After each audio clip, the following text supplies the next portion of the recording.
80 текстилни работници од Штип денес ги сопреа машините и наместо на работа дојдоа на протест. Лути се на газдата зашто од него не добиле ни пари ни почит. Немаме платено здравство, пензиско осигурување немаме, како што ги гледате вие тука, плата немаме, како што ги гледате луѓето, те така сите работат, облечени ладно, мраз. Јас сум срцев болесник и немам никакво здравство, не можам лековите да се ги земам.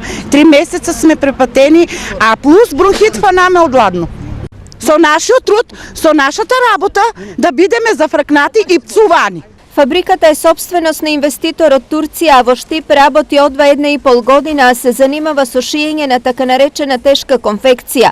Но тешко им било и на работниците. Ситуацијата е катастрофа. Нашата ситуација на никој не би ја препорачала. Кријат се, сите се кријат. Кој на дека вика?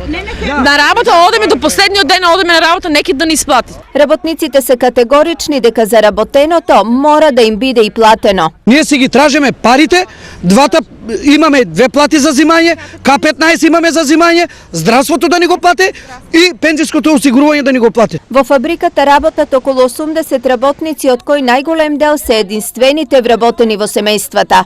Со една плата дека ќе одам. Ми мажо ми не работени, само јас, а кредити имам.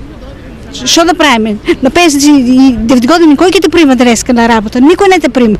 Случајот е пријавен и во трудовата инспекција, оттаму информираат дека веќе разговарале со менаџерите во фабриката и добиле гаранции дека до утре ќе им се исплати платата и придонесите за септември. Октомври бил целосно подмирен, а за останатите долгови кои ги посочија работниците, се уште не бил истечен законскиот рок за плаќање и тие ќе биле подмирени навремено.